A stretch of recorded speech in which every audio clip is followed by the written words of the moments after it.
Hello दोस्तों, UP special के आज के इस एपिसोड में स्वागत है आपका। आज हम बात करेंगे उत्तर प्रदेश के प्रमुख खनिज संसाधनों के विषय में। इस टॉपिक से सवाल पूछे जाते हैं, आपके एग्जामिनेशन के लिहाज से भी ये महत्वपूर्ण है। तो संक्षिप्त रूप से हम देखेंगे कि उत्तर प्रदेश में खनिज संसाधनों का विभाजन किस तरफ है, कौन से वो क्षेत्र हैं जो खनिज संसाधनों के दृष्टिकोण से समृद्ध हैं। साथ साथ उत्तर प्रदेश के महत्वपूर्ण खनिज संसाधनों के वो सभी पहलू हम टच करने की कोशिश करेंगे जहां से सवाल आपकी परीक्षा के लिए इंपॉर्टेंट है। तो गंगा के मैदान से लेकर बुंदेलखंड की चट्टानों तक क्या है खनिज संसाधनों का वितरण, आइए समझते हैं इस एपिसोड के माध्यम से। सबसे पहले इस एपिसोड की शुरुआत करेंगे, लेकिन उससे पहले आपको ये जानना जरूरी ये है कि खनिज होता क्या, खनिज कहते किसको है। तो दरअसल धरती यानी प्राकृतिक रूप से धरती में मिलने वाला वो ठोस पदार्थ होता है खनिज, जिसका कि अपना निश्चित एक रासायनिक और क्रिस्टलीय रूप होता है। ठीक, उसको हम क्या कहते हैं? खनिज कहते हैं।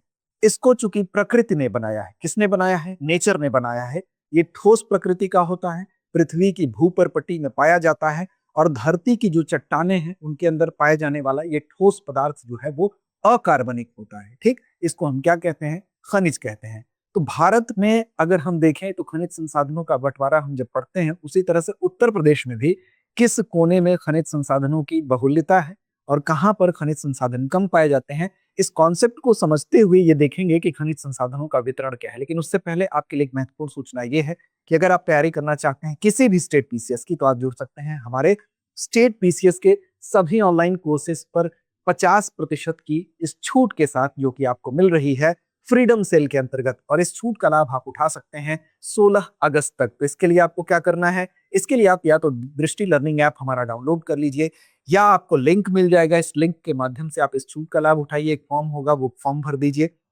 इसके अलावा आपके मन में अगर कोई डाउट है तो कॉल कर सकते हैं। 8750187501 हमारा नंबर है। साथ साथ ये सारे स्टेट पीसीएस जो है यहाँ पर मेंशन है। इसके ऑनलाइन कोर्सेज पर फ्रीडम सेल के तहत आप 50% तक की छूट का लाभ उठा सकते हैं। तो अवसर का लाभ उठाने के लिए सबसे आसान तरीका यह है कि अपनी उंगलियों को तकलीफ दीजिए और लिंक जो है उस पर क्लिक कर दीजिए। चलिए अब बात करते हैं इसी खनिज संसाधन के लिहाज से। देखिए, खनिज संसाधन महत्वपूर्ण क्यों है? हम खनिज नीति हमारे प्रदेश में भी बनाई गई, उसमें सुधार किया गया। बेसिकली खनिज नीति में सुधार के माध्यम से कोशिश ये की जा रही है कि जो उत्तर प्रदेश के लिए टारगेट रखा गया है कि वर्ष 2027 तक जाते जाते $1 ट्रिलियन जो है उसका सफर तय करना है। उस $1 ट्रिलियन की अर्थव्यवस्था को यूपी को बनाना है। अब इसमें खनिज नीति के माध्यम से इस फील्ड में भी सुधार करते हुए इसकी भूमिका भी सुनिश्चित की जा रही है। तो खनिज संसाधन बेसिकली, अगर हम खनिज को अब तक समझ लिए, लेकिन खनिज संसाधन क्या होता है उसको भी समझना जरूरी है। तो खनिज संसाधन का मतलब यह होता है कि ये जो खनिज जिनकी बात हम कर रहे थे, जो धरती के अंदर पाए जाते हैं, प्राकृतिक रूप से मिलने वाले ठोस अकार्बनिक पदार्थ होते हैं, जिनका विशेष रासायनिक और इनका क्रिस्टलीय एक इनकी संरचना होती है, ये जब किसी एक जगह पर पाए गए तो इसका यह मतलब नहीं हुआ कि उसको हम खनिज संसाधन कह देंगे। मान लीजिए कि किसी एक जगह पर कोई खनिज पाया गया और हम उसकी खुदाई करके उसको निकालने पर 2 करोड़ रुपए खर्च कर दिए, लेकिन वो पता चला कि इसकी जो कीमत है वो 30 लाख रुपए ही है। तो क्या इसको आप खनिज संसाधन कहेंगे? नहीं कहेंगे। तो खनिज संसाधन कहे जाने के लिए कुछ चीजों का जरूरी होता है वहां पर। पहली कंडीशन क्या है? पहली बात तो यह है कि वो खनिज उस जगह पर अगर अधिक मात्रा में पाया जाए तभी वो खनिज संसाधन कहलाएगा। मान लीजिए अधिक मात्रा में पाया जा रहा है लेकिन उसकी गुणवत्ता इतनी खराब है कि वो इस्तेमाल करने लायक नहीं है, तो भी वो खनिज संसाधन नहीं होगा। तो दूसरी क्वालिटी ये होना चाहिए कि पहली तो उसकी मात्रा अधिक हो, दूसरी यह है कि उसकी गुणवत्ता अच्छी हो। ठीक ना? तो जब ये दोनों ही चीजें, जिन्हों का अनुपालन करेगा खनिज, साथ साथ भविष्य में और वर्तमान में उसका आर्थिक रूप से निष्कर्षण किया जा सके, यानी कि वो निकाला जा सके, उसका उपयोग किया जा सके, तो वर्तमान के साथ साथ हम कह सकते हैं कि भविष्य में भी अगर उसका उपयोग किया जा सकता है आर्थिक रूप से, तब ये सारी कंडीशंस मिलती है उसको क्या बनाती हैं? खनिज संसाधन बनाती हैं। क्यों? क्योंकि अगर किसी भी जगह पर खनिज होगा तो खनिज के लिए क्या होगा? खनन होगा, यानी कि खनन उद्योग फलीभूत होगा। और खनन उद्योग जब फलीभूत होगा तो उसके माध्यम से कनेक्टिविटी बढ़ेगी, किस चीज की? रोजगार का सृजन होगा। और जब रोजगार का सृजन होगा तो वहां पर क्या आएगा? निवेश आएगा, इन्वेस्टमेंट आएगा, तो निवेश का आकर्षण होगा। और निवेश आएगा तो उस विशेष क्षेत्र के साथ साथ उस प्रदेश का भी क्या होगा? तो आर्थिक विकास होगा। तो यहां पर हम कह सकते हैं कि आर्थिक विकास अगर हम करना चाहते हैं, इसीलिए खनिज नीति में भी सुधार किया गया है, पॉलिसी में भी सुधार किया गया है। तो ये सारी चीजें एक दूसरे से कनेक्टेड है। अब हम बात करते हैं इसी विषय पर।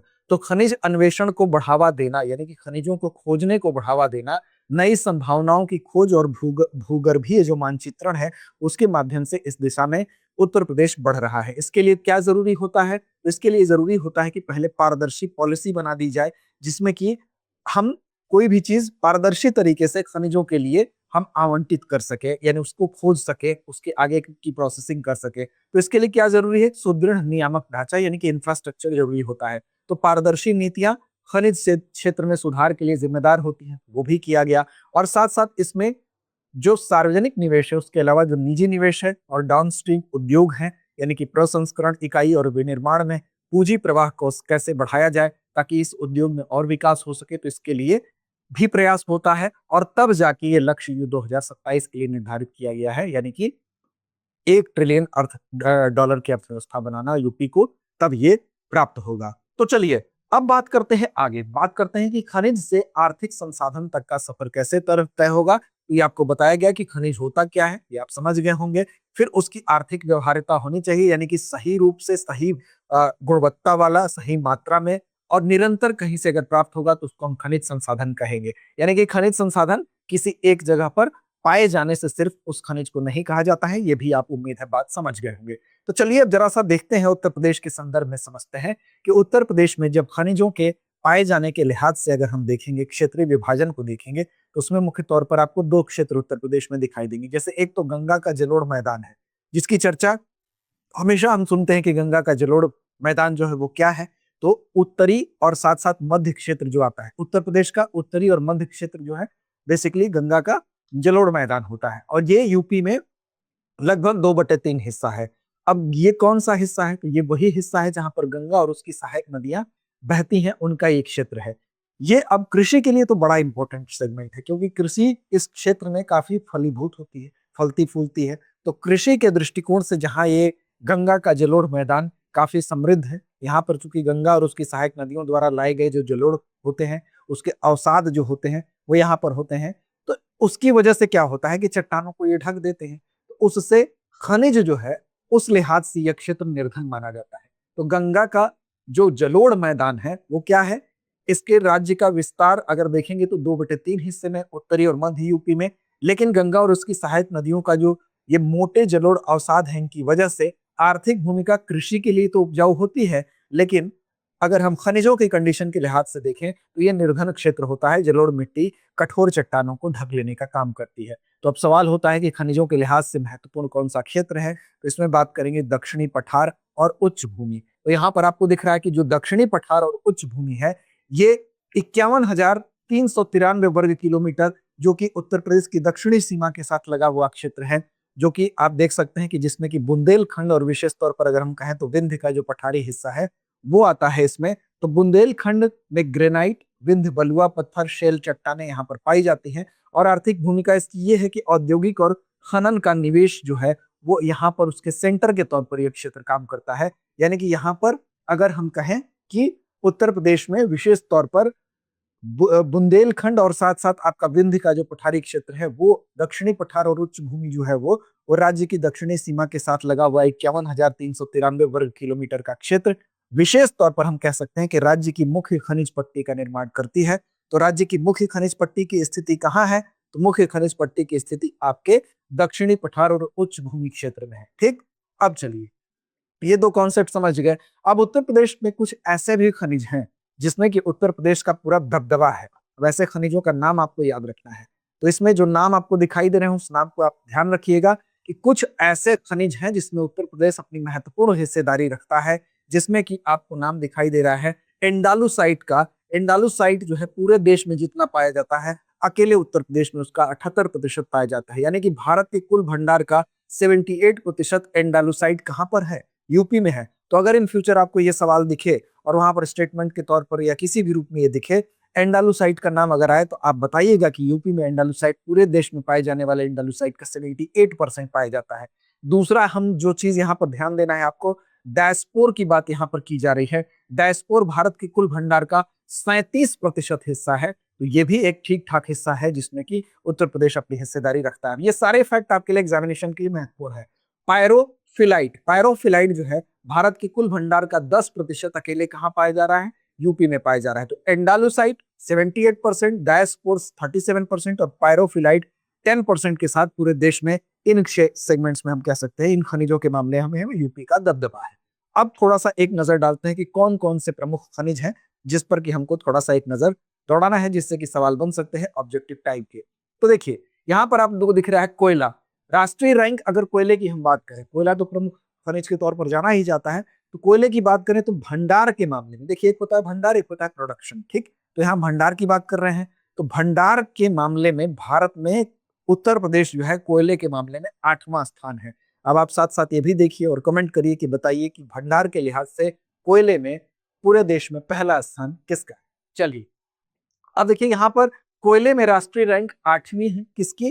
तो उत्तर प्रदेश की। ठीक, यहाँ पर और भी ध्यान रखेंगे कि बेसिकली ये सिंगरौली कोयला क्षेत्र जो सोनभद्र में पड़ता है वो इसका प्रमुख क्षेत्र के तौर पर जाना जाता है। और इस कोयले का जो सिंगरौली क्षेत्र है सोनभद्र में, उस कोयले का उपयोग कहाँ होता है? तो Obra thermal power station Singrauli super thermal power plant को निर्बाध आपूर्ति देने का काम करता है। ठीक, तो कोयला बेसिकली इसका भंडार कहां पर? सिंगरौली कोयला क्षेत्र सोनभद्र में जिसकी स्थिति है। ठीक, दूसरा हम बात करेंगे चूना पत्थर के विषय में। राष्ट्रीय रैंक चूने पत्थर के मामले में हमारी क्या है? उत्तर प्रदेश की राष्ट्रीय रैंक क्या है? तो पूरे भारत में दूसरी रैंक है। और साथ साथ इसका स्रोत तो नाम याद रखेंगे, गुरमा, कनाच, बासाहारी। ये कहां पर है? तो मिर्जापुर जिले में है। तो गुरमा, कनाच, बासाहारी, इसका संबंध किससे है? तो चूना पत्थर से है। चूना पत्थर में यूपी की रैंक कितनी है? तो राष्ट्रीय रैंक अगर देखेंगे तो दूसरी है। और साथ साथ कजराहट का नाम भी याद रखेंगे, कजराहट सोनभद्र में है।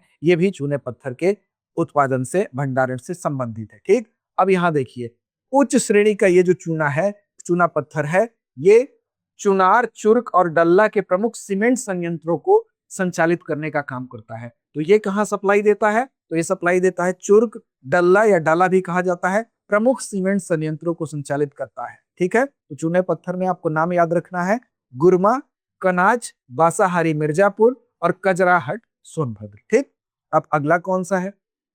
अगली देखिए हमारी जो बातचीत है वो है, यहाँ पर बॉक्साइट लिखा हुआ है। और बॉक्साइट के मामले में आप याद रखिएगा कि बांदा, चंदौली और ललितपुर का नाम आता है। तो बांदा, चंदौली और ललितपुर में क्या पाया जाता है? बॉक्साइट। और बॉक्साइट की बात करें तो एल्युमिनियम का अयस्क होता है, आप सभी जानते ही होंगे।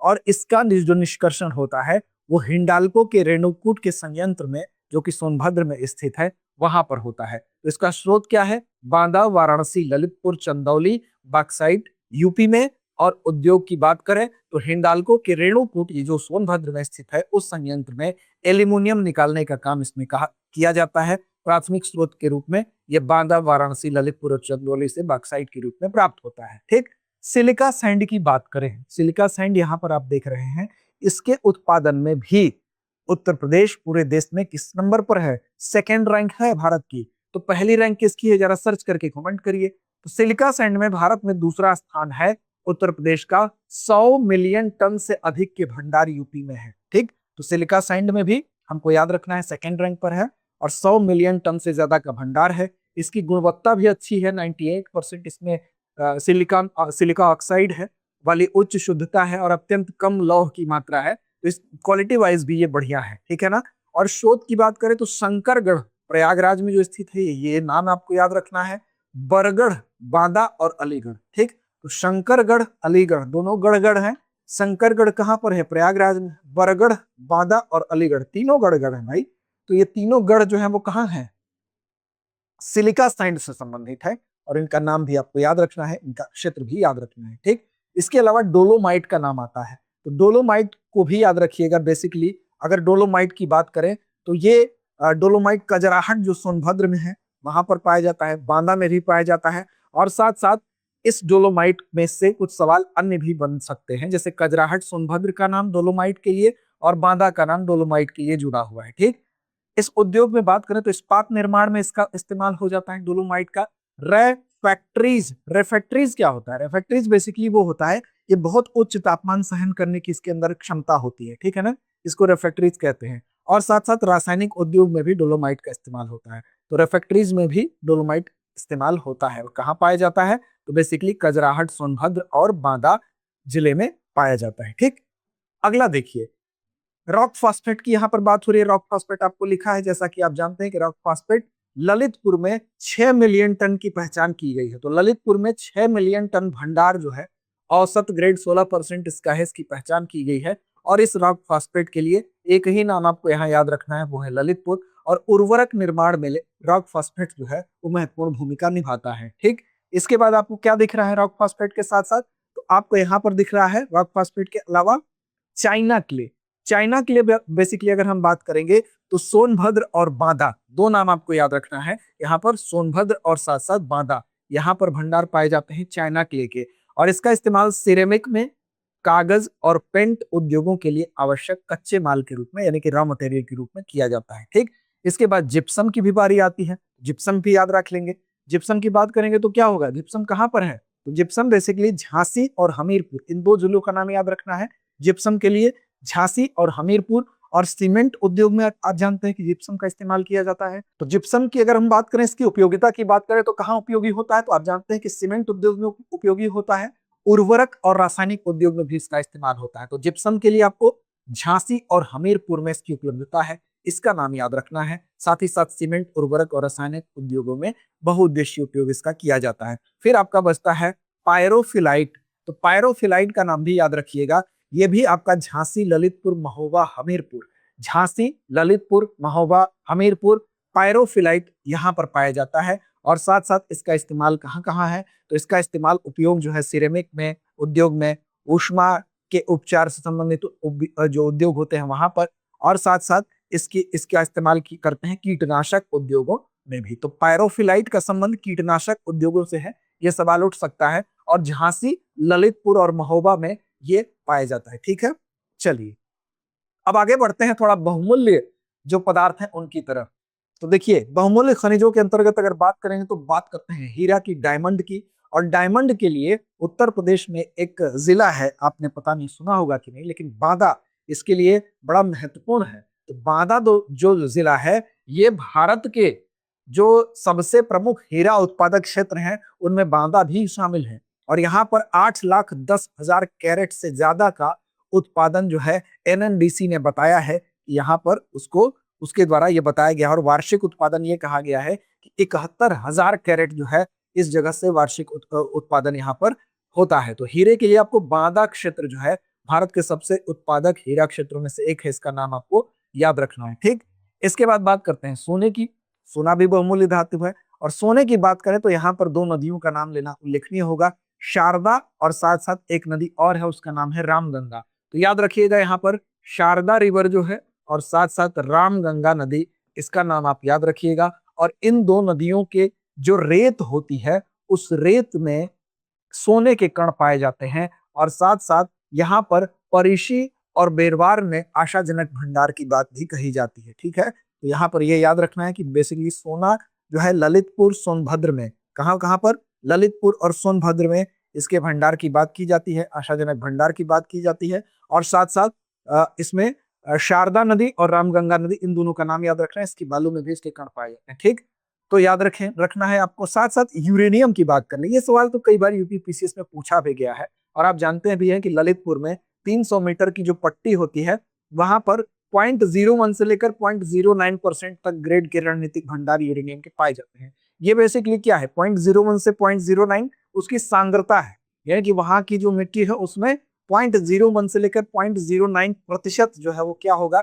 यूरेनियम होगा। तो इसके लिए ललितपुर का नाम आपको याद रखना है। फिर आता है तांबे का नाम, और तांबे के लिए सोनराई पट्टी याद रखेंगे आप। तांबे का जब भी जिक्र होगा तो सोनराई पट्टी का नाम याद रखेंगे, ये भी ललितपुर में है स्थित। और बेसिकली यहाँ पर आग्नेय और उसकी अवसादी जो चट्टाने हैं, वहां पर उन चट्टानों में तांबा उपलब्ध है। तो आप तांबे के लिए क्या याद रखेंगे? सोनराई पट्टी का नाम याद रखेंगे, ललितपुर में इसकी स्थिति है। ठीक, अब इन्हीं की चट्टाने जो है आग्नेय और अवसादी चट्टाने, उसमें तांबे की शिराएं पाई जाती है। ठीक, अब देखिए ये कुछ प्रमुख आपके थे यहाँ के खनिज उत्तर प्रदेश के, जिनसे आपको सवाल पूछ सकते हैं। फैक्ट आपको ये याद होना चाहिए, कॉन्सेप्ट भी आपको पता है कि दक्षिणी पठार और उच्च भूमि जो है वो बेसिकली बुंदेलखंड और विंध्य का जो पठारी क्षेत्र है वो राज्य की दक्षिणी सीमा जो बनाता है 51,300 93 वर्ग किलोमीटर की। वहां पर चाहे बुंदेलखंड ग्रेनाइट की बात कर लें, चाहे वो विंध्यन बलुआ पत्थर की बात कर लें, चाहे चूना पत्थर शेल चट्टान की बात कर लें, वो सब इसी क्षेत्र में दक्षिणी पठार उच्च भूमि पर पाया जाता है। और गंगा का जो जलोढ़ मैदान है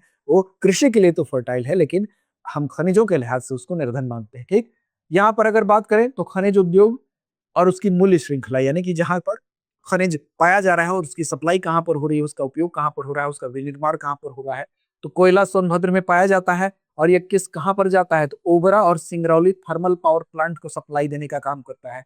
चूना पत्थर मिर्जापुर और सोनभद्र में पाया जाता है और ये चुनार चुर्क डाला सीमेंट उद्योग में इसका इस्तेमाल होता है। इसी तरह से बॉक्साइड बांदा ललितपुर से और सिलिका सैंड प्रयागराज से, और इसका इस्तेमाल कहाँ होता है, तो हिंडाल्को एल्यूमिनियम और ग्लास उद्योग में इसका इस्तेमाल होता है। वैसे ही रॉक फॉस्फेट ललितपुर और जिप्सम का इस्तेमाल कहाँ होता है, कृषि और रसायन उर्वरक और कीटनाशक उद्योग में किया जाता है। तो ये स्क्रीनशॉट ले लीजिएगा, इसको भी आप ध्यान रखेंगे, कई बार ये मिलान करने के लिए देकर आपसे पूछ सकता है। अब चलिए चलते हैं अभ्यास प्रश्न की तरफ। जैसा कि आप जानते हैं कि हमारे इसमें लास्ट की जो परिपाटी है अभ्यास प्रश्न की, और इसकी जिम्मेदारी हमेशा की तरह आप पर हम छोड़ते हैं कि इसका जवाब आप दीजिए कमेंट बॉक्स में। तो अभ्यास प्रश्न यही कि उत्तर प्रदेश का मुख्य खनिज पट्टी किस क्षेत्र कौन सा है। उत्तर प्रदेश का मुख्य खनिज पट्टी क्षेत्र कौन सा है, आपको जवाब देना है। पश्चिमी मैदानी क्षेत्र, तराई क्षेत्र, दक्षिणी पठार और उच्च भूमि क्षेत्र, या गंगा का मध्य मैदान। तो इस एपिसोड को देखने के बाद उम्मीद इन्हें विश्वास है कि आप इसका जवाब तुरंत और सही देंगे। कमेंट बॉक्स में आपके जवाब की प्रतीक्षा है। साथ साथ चैनल को सब्सक्राइब नहीं किया तो कर लीजिए। ध्यान रहे कि 16 अगस्त तक आप उठा सकते हैं 50% तक की छूट का लाभ हमारे सभी स्टेट पीसीएस के ऑनलाइन कोर्सेज पर। साथ साथ अगर कोई भी डाउट है आपके मन में, कोई सवाल है, तो कॉल कर लीजिए हमें, हमारी एक्सपर्ट टीम आपके लिए तत्पर है। नंबर हमारा याद ही होगा, नहीं याद है तो सुन लीजिए, 8750187501 हमारा नंबर है। चैनल को सब्सक्राइब नहीं किया तो कर लीजिए। रोज 9 बजे हम लेकर आते हैं, सोमवार से लेकर सेकेंड और फोर्थ सैटरडे छोड़ दीजिए तो शनिवार तक आपके लिए लाइव सेशन करंट अफेयर्स का, जो कि आपके लिए न सिर्फ यूपीपीसीएस के लिए बल्कि अन्य एग्जामिनेशन के लिए भी, करंट की तैयारी के लिए एक बेहतर विकल्प उपलब्ध कराता है। उसमें हम आपकी साझेदारी भी बढ़ाते हैं, साथ साथ प्रश्नों के माध्यम से भी उसको डील करते हैं। तो उससे जुड़िए, आपको करंट अफेयर्स में भी लाभ होगा। तो लड़ते रहिए, अपने लक्ष्य की ओर ईमानदारी से बढ़ते रहिए। फिर मिलेंगे एक विशेष एपिसोड में एक विशेष बात का जिक्र करते हुए आपके साथ, कि आपकी परीक्षा की राह को हम बना सके आसान। अब एग्जाम की तैयारी को और बेहतर करने के लिए हमारे चैनल को लाइक, शेयर और सब्सक्राइब करना ना भूलें।